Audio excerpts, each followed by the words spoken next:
Madame, Monsieur, bonsoir et bon vendredi chez vous. Merci d'être avec nous. Merci de suivre ce programme Kinshasa Direct. Les militants, cadres et autres leaders, membres du Présidium de l'Union Sacrée de la Nation ont manifesté ce jour lors d'un rassemblement dit pacifique pour exiger notamment le respect de la résolution 2773 du Conseil de sécurité des Nations Unies, résolution qui appelle au retrait des troupes rwandaises du sol congolais ou des territoires occupés, retrait également qui appelle au cessez-le-feu et au retour de la paix dans l'est du pays. Ces militants, cadres et membres du Présidium ont aussi exprimé leur soutien à l'accord de Washington, pour ne pas dire, ont exprimé leur soutien au chef de l'État Félix Antoine Tshisekedi. Cette manifestation a tenu en haleine la capitale Kinshasa, causant des embouteillages dans quelques grandes artères. Si vous circulez, en tout cas, vous l'aurez constaté ce vendredi après-midi. J'en parle avec un seul invité, Cristal Malouvengi, je crois que j'ai bien prononcé son nom. Il est membre du parti politique la NDK, la nouvelle dynamique du Congo ou la nouvelle dynamique Congo. Nous parlerons aussi avec lui de son parti politique qui apparemment est en pleine expansion sur les différents territoires de la République démocratique du Congo. Avant de recevoir mon invité, place d'abord à l'actualité et c'est avec Grace Salambo qui est de l'autre côté du studio. Grace, bonsoir. On me signale que c'est plutôt Damaris Kayembe. Merci beaucoup pour cette précision plutôt à la régie. Damaris, bonsoir, tu as l'antenne. Eh oui, c'est Damaris Kayembe à l'antenne, mesdames et messieurs, bonsoir. Place à l'actualité sur Télé 50.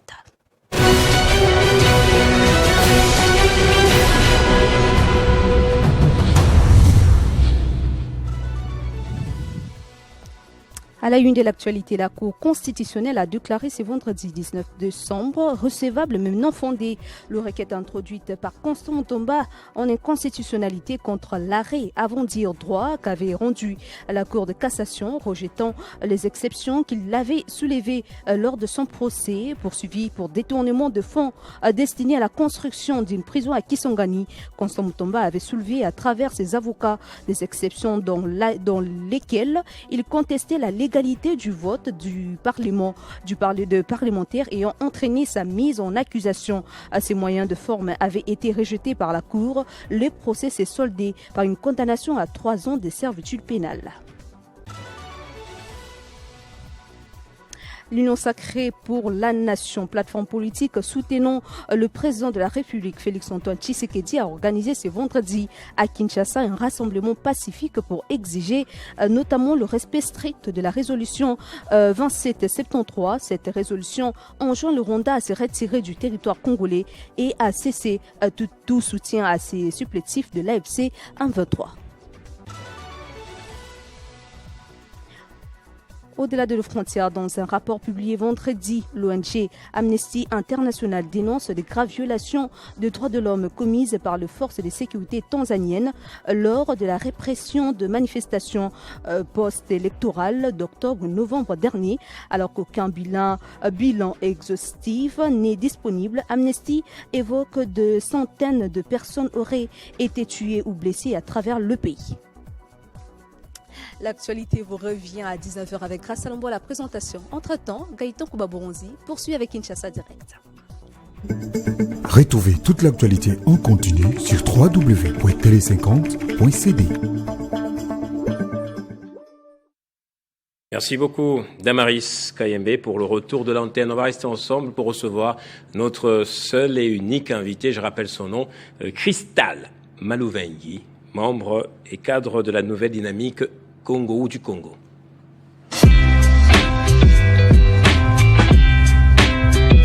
Tous les soirs, dès qu'il est 18h sur Télé 50, le crépuscule rime avec Kinshasa Direct, votre magazine d'information générale, animé à chaud. La priorité, c'est entre autres la question sécuritaire dans la partie est de la République démocratique du Congo. Il y a eu des têtes pensantes comme Mbata et autres, Laurent Batumona, qui ont pensé, qui ont réfléchi, qui ont mis en place l'Union Sacrée de la Nation. Vous étiez là, peut-être en train de faire à la queue leu comme tous les autres. Kinshasa Direct, les sujets d'actualité les plus saillants de la journée sont vivement abordés avec dextérité. Personne ne se préoccupe des questions d'intérêt communautaire pour lesquelles nous sommes mis d'accord. Est-ce que les Congolais ont la même lecture de la situation de ce pays? L'Est compose la grande partie, la majorité du politique en RDC. Kinshasa Direct, nous sommes réellement en direct sur Télé 50.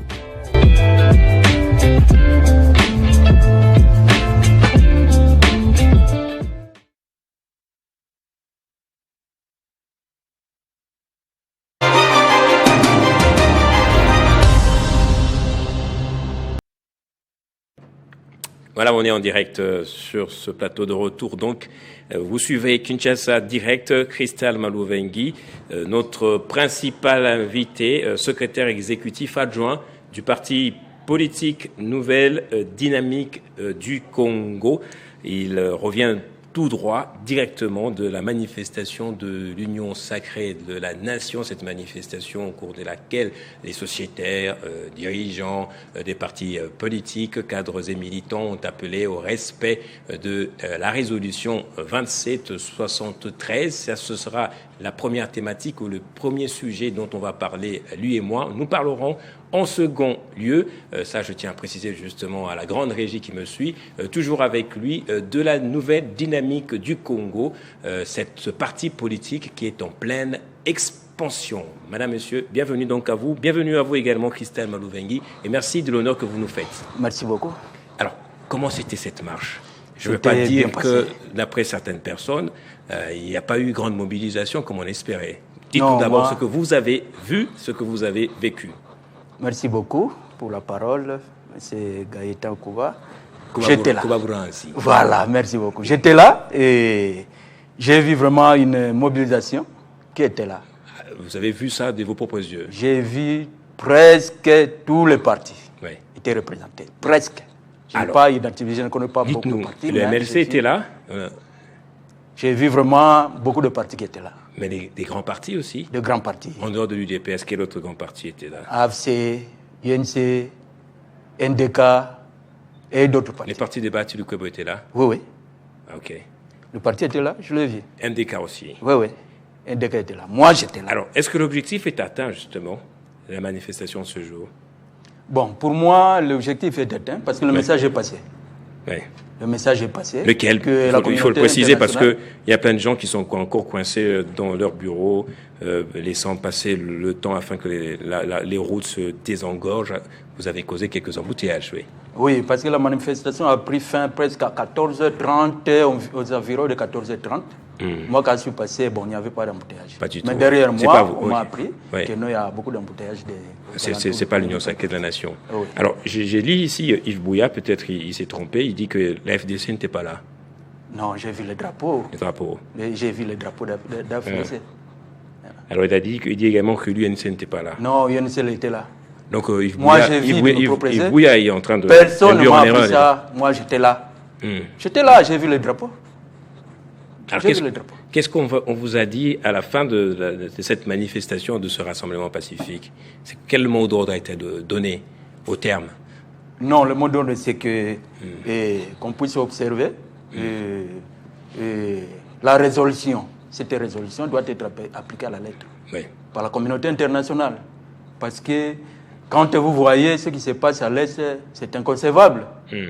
On dirait que la communauté internationale ne s'occupe pas de ça, ne s'occupe plus de ça. Elle a tourné le dos. Hein? Elle a tourné le dos, donc elle doit appliquer ça à la lettre. C'est elle qui avait voté ça, avec le libre choix, elle doit appliquer ça aussi à la lettre. Voilà. Est-ce que c'est de cette façon, justement, que l'on peut espérer un retour de la paix ou qu'on doit répondre au vide laissé par le départ, soi-disant, des rebelles du M23 et à l'AFC? Il n'y a pas une force qui est plus puissante que le peuple. Le peuple. Le vide, oui, on doit pouvoir le combler. C'est pas parce que, vous le savez, moi, je ne suis pas vraiment sceptique pour dire que non, le M23 a quitté Ouvira. Moi, je ne suis pas vraiment sceptique. Ce sont leurs jets. Ils sont toujours dans leurs jets. Et je mets en garde l'AFC aussi, parce que c'est dans leur façon de faire les choses, dissimuler leurs combattants entre la population pour perpétrer peut-être le massacre et le coller à l'armée de la République démocratique du Congo. Alors, nous devons être prudents, nous le peuple congolais et le peuple de Uvira. Ils doivent ouvrir les yeux si réellement ils ont quitté Uvira. L'ennemi est dans nos murs. C'est dans leur stratégie. On connaît Kagame, sa façon de travailler. On connaît. Donc, on doit être prudent de ce côté-là. On doit être prudent.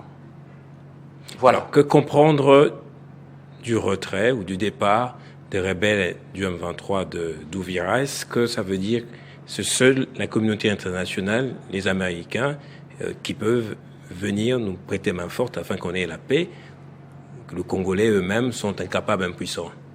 Non, dire incapable, impuissant, c'est trop dit. Mais que comprendre de ça? Parce que c'est la communauté internationale qui nous impose cette guerre-là.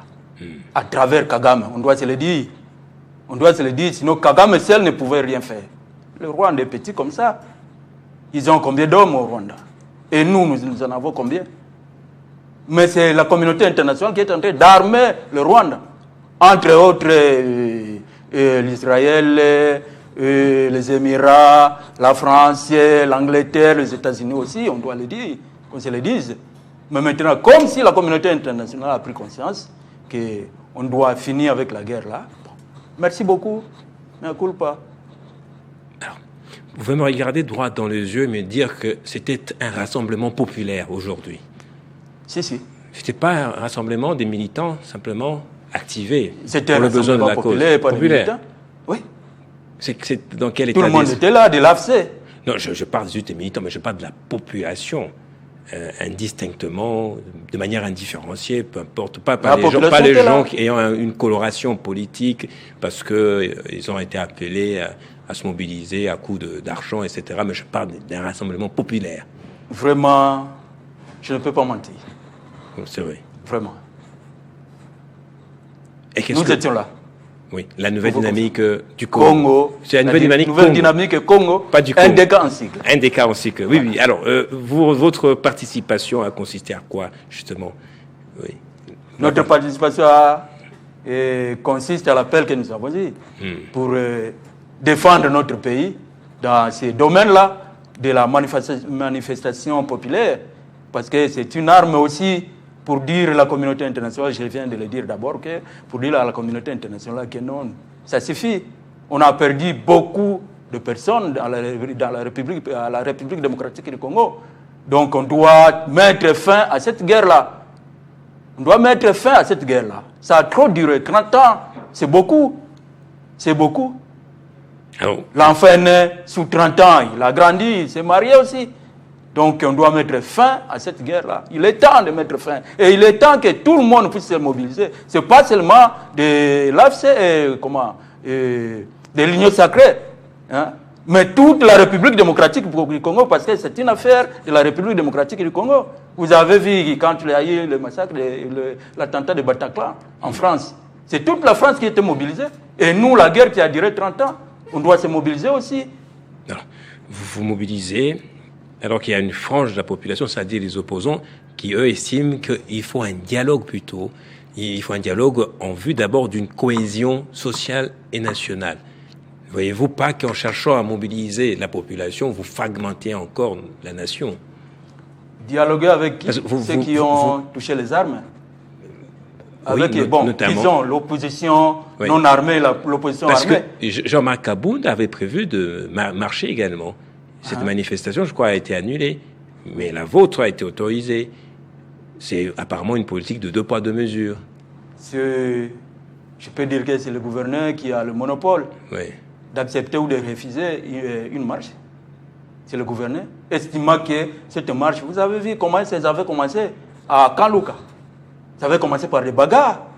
Alors on a vu que non, peut-être, entre parenthèses, je ne sais pas les intentions du gouverneur, je ne suis pas son porte-parole, je ne travaille pas là aussi, mais pour moi aussi j'avais estimé que non, il faut d'abord voir si la sécurité est tout azimut pour pouvoir autoriser cette marche-là. Voilà. Mais je pense que nous devons aller de l'avant. Et au sujet du dialogue, justement, très, très capital. Ça, c'est mon avis. La population n'en a pas besoin. Ça, c'est mon avis. Oui. Je vais donner mon avis, Oui. clairement, propre à moi. Mais moi, j'ai toujours dit que le dialogue, c'est bon. On peut dialoguer à tout moment, à n'importe quel moment, comme une femme et un homme. Ce n'est pas seulement parce qu'on a vu la guerre à l'Est, tout, et puis vous allez venir chercher le dialogue. C'est un moyen, c'est un raccourci. Comme si les Congolais ont compris, avec ce raccourci pour essayer de passer au pouvoir. Maintenant, quand on va organiser le dialogue avec l'opposition non armée et l'opposition armée, moi je peux dire que non, l'opposition armée n'existe pas. C'est Kagame qui existe. Donc nous allons dialoguer avec Kagame, ici, dans la République démocratique du Congo, et l'autre là, Corneille Nangaa, et l'opposition non armée, avec Fayoulou, et l'autre là qui était de l'UDPS, qui est, bon, moi, je ne suis pas convaincu qu'il est parti, il est encore dans l'UDPS, je ne sais pas, ce n'est pas une injure.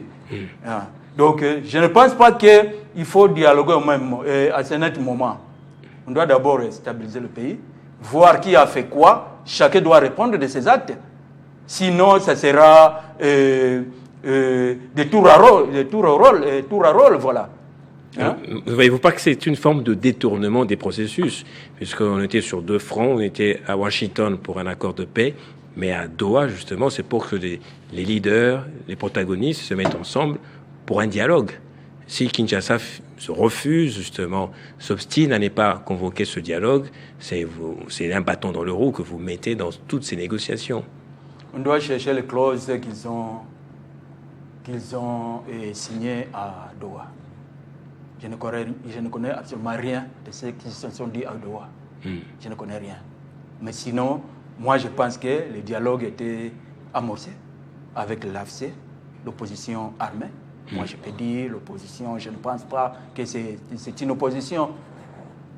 Nous sommes en guerre avec le Rwanda. C'est une rébellion, c'est ça. Sous tutelle ils utilisent Corneille Nangaa et l'autre là de M23. Ils utilisent ces gens-là pour nous clouer avec la guerre là. Sinon, si on voit vraiment, on se regarde droit aux yeux, il n'y a pas la rébellion au Congo. Nous sommes en guerre avec le Rwanda. Nous sommes en guerre avec le Rwanda. On doit se le dire. Hier, c'était le CNDP, après M23, et aujourd'hui, on parle d'AFC. Il a trouvé le moyen facile pour entrer au Congo et faire de n'importe quoi. Alors moi, je pense que le dialogue de Doha, je ne sais pas si c'est les négociateurs qui savent ce qu'ils se sont dit là-bas. Moi, je vais dire la vérité, je ne connais absolument rien de ça. Qu'est-ce qu'ils se sont dit? Le Rwanda qui soutient le M23, oui, mais nous sommes en guerre contre le Rwanda. C'est pas fort ça comme allégation. Non, les militaires sont au Congo. Plus de 5 000 à 7 000 hommes qui sont au Congo. Ils nous font la guerre directement. Mais ils appellent ça les mesures défensives, justement. Comme une sorte de mur qu'ils mettent pour ne pas que la guerre soit exportée. N'arrive jusqu'au Rwanda. C'est pas moi qui l'ai dit, hein, en tout cas dans tous les documents, dans tous les textes. Nous étions en guerre au Congo? On a toujours écrit que le Rwanda va lever ses mesures défensives. Le Rwanda doit commencer d'abord le dialogue là-bas. Doit commencer le dialogue là-bas. Où sont les opposants au Rwanda? Citez-moi un opposant que vous connaissez. Personne. Ceux-là qui étaient là, ils sont en prison. Ils sont en prison.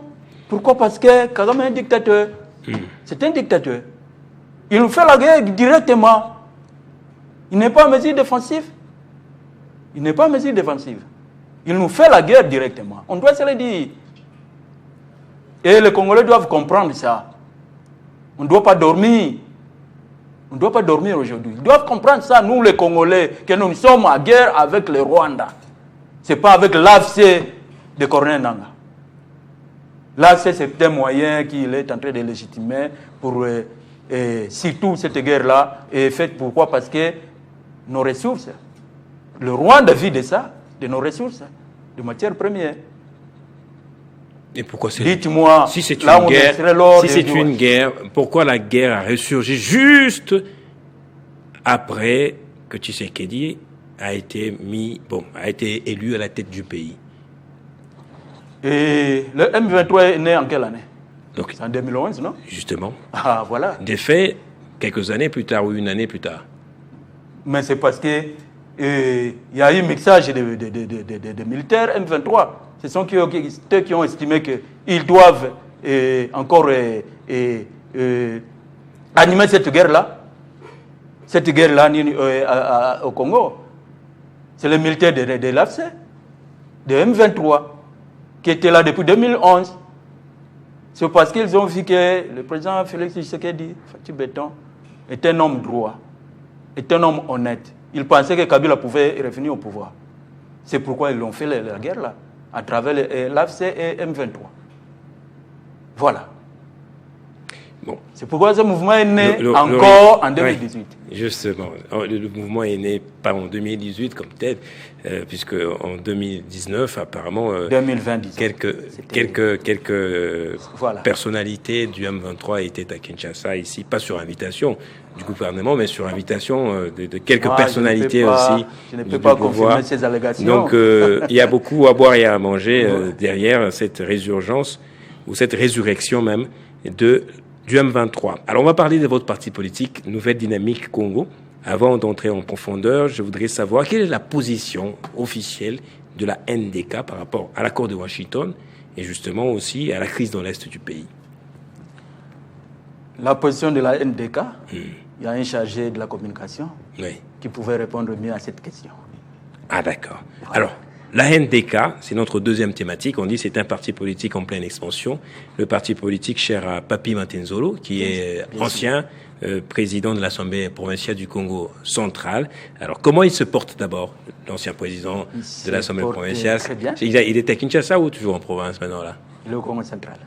Il est resté faire quoi? Attaché à son poste. Lequel? C'est un député après tout. Provincial, oui. Alors, comment il a vécu tout ce moment-là, cette sorte de débâcle, cette levée de bouclier contre lui, etc. Il a passé l'éponge. Il a bien vécu cela? D'abord, nous devons savoir que les postes politiques, on peut te nommer aujourd'hui. Bien, tu peux passer aujourd'hui. Et demain, tu n'es plus. Il faut s'attendre à ça, il faut se préparer à tout ça. Et lui, il le savait aussi. Il le sait aujourd'hui aussi. Donc, il s'était préparé de tout ça. Il s'était préparé. Donc, il est très bien. Jusqu'à aujourd'hui, il est très bien. Malgré qu'on avait dit que non, voilà, il a quitté le pays, il a fui. Mais de son retour, on l'a vu. Tout le monde l'applaudissait. Voilà. Alors, le parti politique, justement, quel est le climat au sein de l'Assemblée provinciale? Le climat au sein de l'Assemblée provinciale n'est pas morose. Vraiment, l'Assemblée provinciale du Congo central, je peux dire quoi? Les bureaux-là qu'on nous a imposés, on doit faire attention avec ces bureaux-là. Les bureaux qui est venu avec le mensonge. On doit faire très attention avec les bureaux. Les bureaux ont été élus, non? C'est pas ça? Les bureaux ont été élus, non? Ah, sous-entendu. Soi-disant. On peut dire aussi que de Matenzolo, il était soi-disant supposé élu. Non, lui était bien élu au suffrage universel. Avec, je vais vous rafraîchir la mémoire. Papi Matenzolo est venu à l'Assemblée provinciale, il était seul. Comme président d'abord du parti NDK, et il était élu de l'OU aussi, député provincial, seul dans le parti NDK. Mais il a aussi constitué la majorité à l'Assemblée provinciale de 23 députés qui l'ont élu. Mais ce n'est pas la NDK qui était majoritaire à l'Assemblée provinciale. Si ma mémoire ne m'abuse pas, c'est l'Union Sacrée, pardon, le parti de Vital Kamerhe, UNC, qui était majoritaire à l'Assemblée provinciale. Mais lui s'est bâti avec son intelligence, sa sagesse. Il a aussi constitué une majorité de 23%. Parce que c'est pas un nouveau venu en politique, justement, avec ses contacts. C'était comme vous le savez. Voilà. Il a aussi constitué 23 députés à l'Assemblée provinciale. Ces 23 l'ont fait confiance et ils l'ont élu comme président de l'Assemblée provinciale. Voilà. Donc, pour ne pas dire que c'est pas un parvenu. Donc lui, il a relevé le défi, justement. Voilà. Il a convaincu les élus qui n'étaient pas, justement, censés voter pour lui. Tout à fait. Tout à fait ça. Alors, avec le bureau actuel, qu'est-ce qui s'est passé? Le bureau actuel de l'honorable Swami, c'était un bureau qui est venu d'ici de Massonge. Excusez-moi le terme. Pourquoi? Parce qu'on a collé à l'honorable Papi Mantezolo d'avoir acheté une parcelle à Matadi. Là, on est en train de construire la nouvelle assemblée provinciale. À 1 million. C'est sa parcelle? Non, ce n'est pas sa parcelle. C'est la parcelle du Congo central. De l'État du Congo central. Je n'ai pas compris, vous avez dit quoi? J'ai dit ceci. L'honorable Swami et sa bande de pétitionnaires, ils étaient 23. Ils ont collé le mensonge à l'honorable Papi Mantezolo, disant que non, c'est lui qui avait acheté la parcelle de là où on est en train de construire la nouvelle assemblée provinciale à 1 million. Oui. Moi, je vais vous dire que ce sont des mensonges. On l'accuse d'avoir surfacturé. Surfacturé, voilà. Okay. Oui. On n'avait même pas acheté cette parcelle-là. C'était une parcelle que l'ancien gouverneur avait laissée. C'est lui le fait de triste mémoire, le fait Jacques Mbadou. C'est lui qui avait acheté ça. Ni le gouvernement du Congo central qui avait acheté, ni moins encore l'honorable Papi Mantezolo. Et si l'honorable Papi Mantezolo qui avait acheté ça, et ceux qui étaient dans son bureau, le membre du bureau, entre autres l'honorable Swami et l'honorable Omega et celui-là de Kisantu, j'ai perdu son nom, ils étaient dans le bureau de Papi Mantezolo. Où est-ce qu'ils étaient? Durant une année, presque 6 mois ou 7 mois, ils étaient où? Quand honorable Papi Mantezolo achetait cette parcelle à 1 million. Ils dormaient. Voilà les honorables que nous avons élus, qui viennent avec des mensonges. Donc, vous dites qu'il n'a pas acheté ce terrain-là? Aucun dollar, aucun franc. Oui. Que l'honorable Papi Mantezolo. Comment on peut partir de 0 franc, un terrain hérité, à dire que la parcelle a été achetée à 1 million de dollars? On dit qu'il n'y a pas de fumée sans feu, mais là, je vois, ils ont créé la fumée avec quoi? C'est l'intelligence artificielle. C'est l'intelligence artificielle qui a fait ça. C'était venu de Kinshasa, non? On doit se le dire. Oui. De Kinshasa. Il y a quelqu'un qui est en train de manipuler les députés du Congo central, qui habite Kinshasa, qui est avec nous. Et je vais vous dire encore que l'honorable Papi Mantezolo avait dit que non, c'est pas moi qu'on fait, c'est le gouverneur qu'on fait. Lui, c'était seulement le passage obligé pour arriver au gouverneur. Et je crois 2 semaines ou 3 semaines après, ils se sont réunis ici, 19 députés, le 27 août, je crois, si ma mémoire ne me trahit pas. Le 27 octobre, ils étaient réunis ici, 19 députés, autour de ce papa-là, pour démettre le gouverneur du Congo central. Et la pétition était portée par notre frère et notre grand frère, c'est l'honorable Serle Gonda, qui portait cette motion. C'est lui qui portait ça. Donc pour dire que l'honorable Papi Mantezolo, sa faute c'est quoi? C'est parce qu'il aime le peuple Congo. Parce qu'il est attaché au développement du Congo central. Parce qu'il est l'initiateur de la cohésion provinciale. Si aujourd'hui on parle, la province est bien. La province se porte bien. C'est l'honorable Papi Mantezolo. Pas une autre personne. Durant une année, quelques mois, vous n'avez jamais entendu le bruit au Congo central. Mais après seulement quelques mois, vous attendez là-bas, ils se sont battus, on a suspendu 3 députés, illégalement, comme moi je peux dire aussi, excusez-moi le terme, illégalement je peux dire. Pourquoi? Parce que la décision venue de Kinshasa, je vais vous le prouver. La signature était faite le 13 novembre. Le président du bureau de l'Assemblée provinciale avait signé le document le 13 novembre. La décision portant suspension de 4 députés d'1 à 6 mois. Le 13 novembre. Mais la publication est venue le 25 novembre.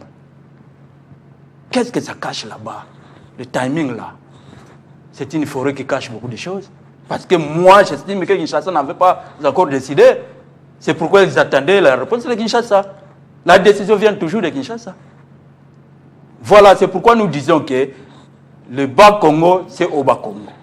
Si vous êtes vraiment Congo, laissez le Congo central fonctionner très bien. Mais ça peut venir de Kinshasa, mais des gens du Congo central. Est-ce vrai que les tireurs de ficelles, il y a entre autres des gens comme la première ministre qui est du Congo central, l'ancien gouverneur, l'ancien directeur de cabinet adjoint du chef de l'État, André Ouamesso. C'est une guéguerre, une sorte de bataille entre une bataille des leaderships, justement, entre ces gens-là. Moi, je pense que la bataille doit être légale.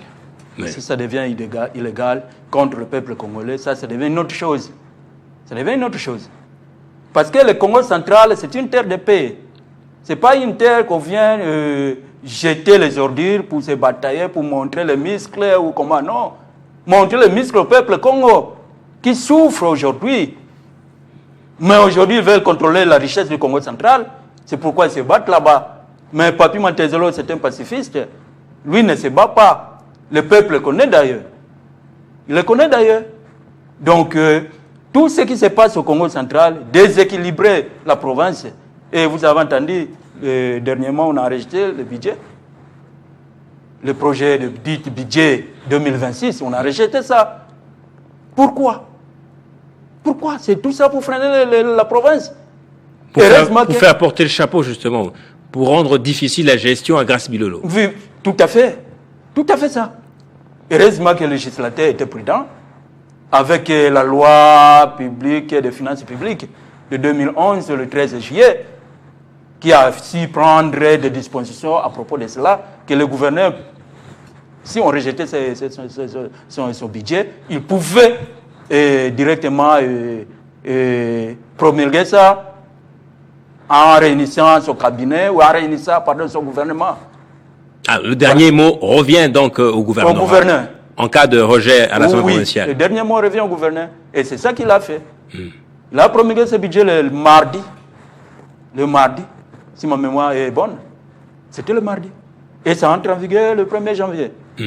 Voilà. Donc aujourd'hui, on peut dire que la province est gérée, bien gérée. La province est bien gérée par Grace Bilolo.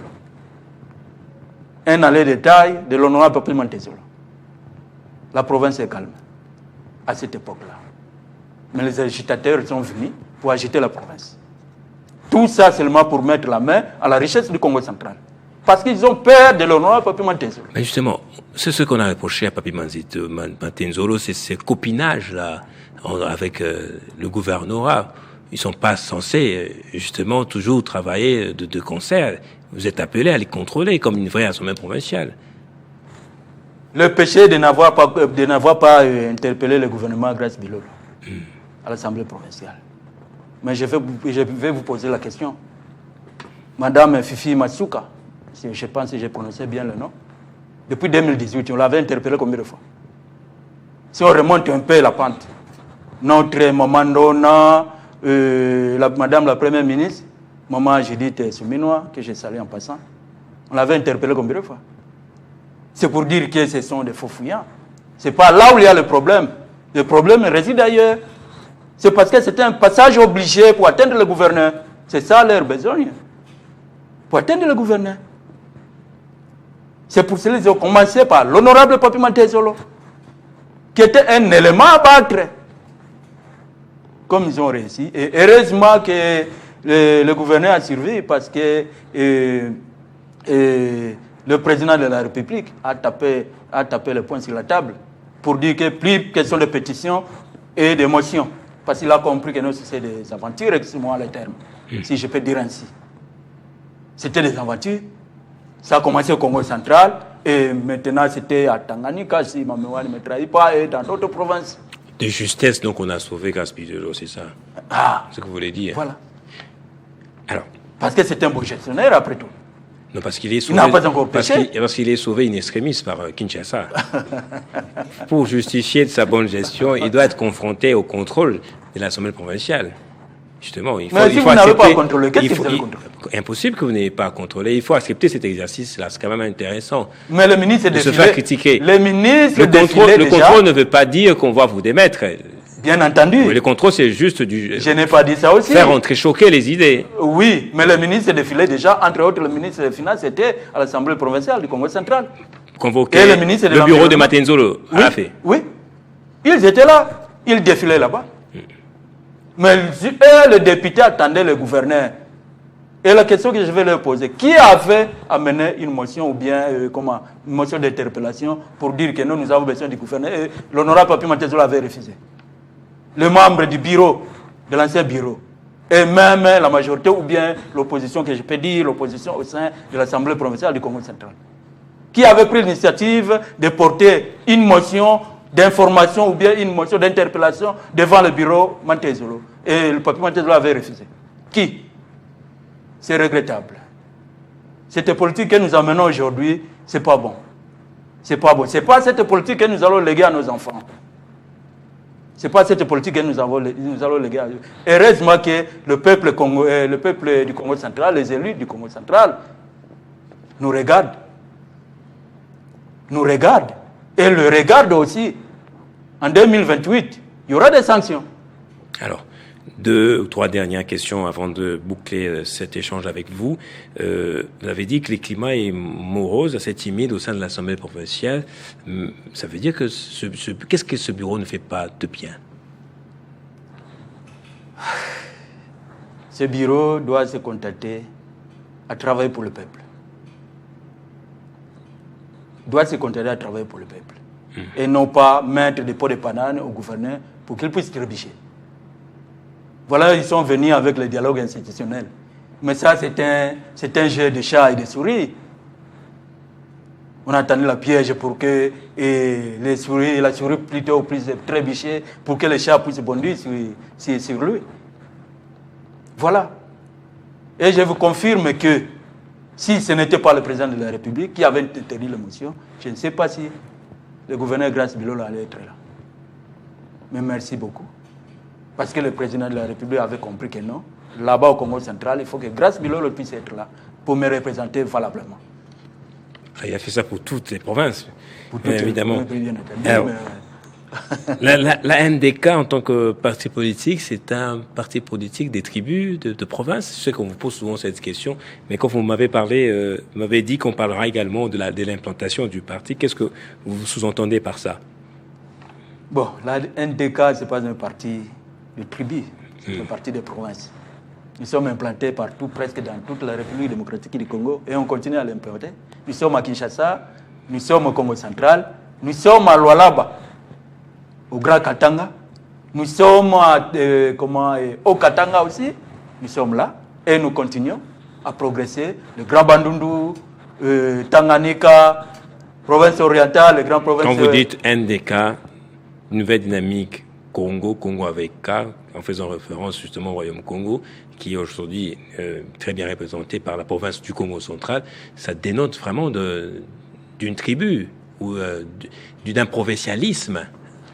On doit comprendre le cas là. Congo là. Jamais on écrira Katanga avec C. C'est notre langue du pays. Jamais on écrira Katanga avec C. C'est K. Kolwezi avec K. Congo central avec K. Ce sont les Belges qui avaient commis une erreur. Pour écrire République démocratique du Congo avec C. On devait mettre K là-bas. Comme la France, on devrait écrire PH. France. Mais ils ont écrit F. Voilà. Comment est-ce que les Belges continuent à nous tromper? Mais nous, quand nous serons au pouvoir, nous allons corriger ça. Voilà. Ce n'est pas un parti tribal. Merci à vous. Ça me fait France comme phrase, c'est ça. PH. Voilà. Avec F aussi, ça sonne bien. Ah, voilà. Phonétiquement, c'est pas une entorse. Merci à vous d'être passé. Un dernier mot peut-être avant que l'on se sépare. Merci de m'avoir accueilli dans vos locaux. Et je salue tout le monde, le président de la République, qui a su comprendre qu'on doit mettre fin à cette guerre et se contenter maintenant au développement de la République démocratique du Congo. Et nous sommes sûrs que cette guerre va rentrer là où c'était venu, au Rwanda. Et merci à tous les téléspectateurs de la Télé 50 qui nous suivent à ce moment. Merci beaucoup. Comment au Congo central on vit cette guerre? On est concerné aussi par ce qui se passe à Uvira, particulièrement. Quand le bras est malade, c'est tout le corps qui est malade. C'est vrai. Oui. Merci à vous. C'est tout le corps qui est malade. Merci beaucoup d'être passé. Merci beaucoup. Merci. Merci à vous aussi pour votre attention. Les journaux, c'est dans quelques bonnes 20 minutes pratiquement avec grâce 10 minutes, c'est ça 10 minutes, voilà. Avec grâce à la Restez avec nous, madame, messieurs. Au revoir.